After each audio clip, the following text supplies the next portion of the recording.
waamaman hedduun sirnoota nafxanyaa keessatti dagatamanii hafanii turanim.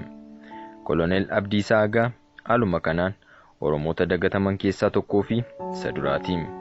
Siidaan yaadannoo tokko yookaan addabaabaayii tokko maqaa isaatiin Finfinnee keessatti moggaasuu dhabuun yaaduma gararraatti himame dhugoomsa.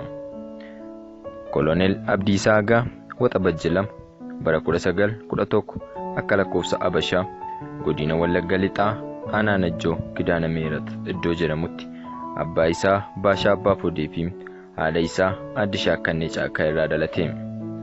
Bara 1918 Najjootti mana barumsaa Abbaa Gabra Maaram seenee afaan Amaaraa dubbachuu, dubbisuu fi barreessuu barate. Bara 1920 mana barnoota misiyoonii Najjootti afaan Ingilizii akka barate seenaa isaarraa ni hubatama. Sababa abbaan isaa Finfinneetti hidhameef gara Finfinnee akka dhufee fi abbaan isaallee du'aan waan adabameef gara Najjoo osoo hin deebi'in Finfinneetti hafe. Umuriin isaa waggaa 14 yennaa guute bara 1925 akka lakkoofsa Habashaa mana barnoota waraanaa Hoolataa Gannat seenee leenjii waraanaa xumuree ajajaa 10 ta'es eebbifame. Sadarkaa ajajaa 50 irra gaafa jiru Xaaliyaaniin qaanii waraana Adawaa irratti ishee qaqqabe haaloo ba'uuf qophii baroota dheeraan booda gaafa biyya weerartu gootota akka isaa waliin weerara Xaaliyaanii karaa Naqamtee qolachuuf Finfinneedhaa garas qajeelanii. Xaaliyaaniinis buufata ishee Boonayyaatti godhattee waan turteef buufata kana irratti haleellaa qaqqabsiisanii xiyyaarota 5 gubanii takka kaatee jalaa miliqxe. Injifannoo buufata Boonayyaatti erga goonfatanii booda weerartoota Xaaliyaanii gimbii jiran waraanuuf deemanii lola cimaan eegateen booda Abdiisaan rukutame madaa'e. Akka yaalamuuf Jimmaatti gaafa geeffamuufis Xaaliyaanonni quba qabu turanii. Kanaafis baandota isaanii mana yaalaa keessa turanitti Xaaliyaanonni himatanii Abdiisaan iccitiin yaalaaf gara Finfinnee akka deemu ta'e. Riifeeriin barreeffamee fi Abdiisaan yaalamuuf gara Finfinnee deeme.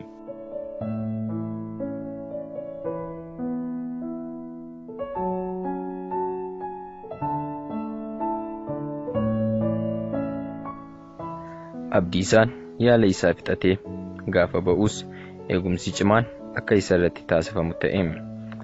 Ji'a Guraandhalaa keessa 1928 Finfinnee irratti Giraaziyaanii irratti boombiin darbatame madaa'e waan tureef dubbicha kan qindeesse Abdiisaadha jechuun to'annoo jala akka oolu taasifame. Dubbiin balaa ajajaa Xaaliyaanii madeesse booddee dubbiin hin ooltu ta'a jedhanii Abdiisaan Xaaliyaan Ruumitti geeffame. Xaaliyaanonni nama sodaatan akkasuma godhum akka qurxummii bishaan keessa buusanii goota karaa irraa maksu turanii. Abdiisaan manni hidhaa Xaaliyaanii inni keessa ture Aniyoonnoo jedhama. Abdiisaan mana hidhattii keessatti waardiyootaa wajjin abiddaa fi cidii waan tureef walitti bu'iinsi isaa du'aatii waardiyoota mana hidhichaaf sababa ta'e. Waardiyoonni Aniyoonnoo waan isa dadhabaniif gara mana hidhaa birootti jijjiirame. To'annoo cimaanis akka irratti taasifamu ajajni darbe. Abdiisaan amalli didaan isaa cimaa waan deemeef ammas biyyaa baasuun mana hidhaa biroo Kaamboo Dhatannaatee jedhamutti geeffame. Kormi biyyaa ba'ee in barooduun Abdiisaa biratti in hojjenne ture. Biyyaa baafamus Xaaliyaanitti gootummaa fi diddaa in bitamuu isaa agarsiisaa ture. Manni hidhaa itti jijjiirame fuulli waardiyootaa xalayyaa itti baasus Abdiisaan adabatee taa'ee guyyaa du'a isaa nama eeggatu hin turre. Uffata alkanii akka uffatee rafuuf kennameef tatarsaasee walitti diree fo'ee gadi rarraasuun gamoo itti hidhame bu'uun hiriyoota isaa of duukaa buusee miliqe. Baadiyaa bosona Xaaliyaan keessa utuu adeemuu abbaa fi ilma ta'anii horii kan tiksanitti goranii galaa irraa fudhatanii beela ba'anii. Jarri sun qawwees qabu turan. Qawwicha akka kennaniifiif Abdiisaan abbaa fi ilma sana gaafatus jalaa waan didaniif Abdiisaan itti utaalee micciiree harkaa fuudhe. Miliquuf jarris wal uddeellatanii fardarra gaafa bu'anis Abdiisaan rasaasaan dha'ee lamaanuu isaanii ajjeese. Sodaan Abdiisaafaas diinatti nu himu jedhaniitu ture. Kormis biyyaa ba'ee reefuu caalmaan sagalee ol qabee baroode. Abdiisaan biyya isaatti akkuma goota ture Xaaliyaanittis mataa gadi hin qabanne ture. Abdiisaan abbaa fardaa ajjeesee fardicha koree osoo adeemuu firoonni namichaa fardicha eessaa akka fidan isaan gaafannaan ergisaan akka fidan itti himanii bira darbu. Bosona San Bacino keessatti faashistii Xaaliyaanii fincilan cina hiriirees qabsoo biyyatti eegale achittis itti fufeera. Hiriyoonni isaa maqaa Meejar Antooniyoo jedhu isaaf moggaasan. Qawwee ga'aas argachuuf jecha manneen hidhaa fi kuusaa meeshaa hedduu weeraruun meeshaa waraanaa hedduu booji'anii.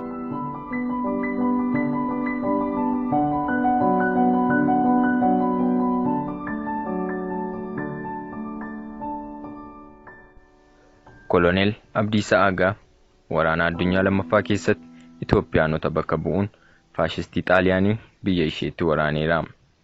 Faashistii fi Naaziin gaafa injifataman Abdiisaa fi hiriyoonni isaa loltoota Ingilizitti makamuun tajaajilaa turaniiru. Waggaa 10 booda gara biyyaatti gaafa deebi'u mootummaan hoggasii ga'umsi isaa fi dandeettiin isaa cimaa ta'uu waan bareef Abdiisaan wirtuu leenjii hoolataatti miindeffamee hojjechaa tureera. Koloneel Mangistuu Hayilemaariyaam carraa Abdiisaan leenji'uu argateera. Saayid Baarid Itoophiyaa yoo weeraru Abdiisaa Agaa dirree waraanaa inni ajajaa turetti loltoota weerartuu Soomaaliyaa hedduu guyyaa tokkotti booji'uu danda'eera. Aadaa seenaa ofii gootonnii fi hiriyoonni isaa turan barreeffatanii kaa'achuu baatanis Abdiisaan ala waan tureef akkaataa oltee guyyaa isaa barreessee kaa'ataa tureera. Kanuma irraa kan ka'e yaadannoo isaa gammoojjii Xaaliyaan keessatti dabarsaa ture በኢጣሊያ በረሃዎች mata duree jedhuun kitaaba ofii barreesse lafa kaa'ee darbeera. Koloneel Abdiisaanis dhalatee waggaa 70ffaa isaatti onkoloolessa 3 bara 1970 Finfinneetti addunyaa kanarraa du'aan boqote.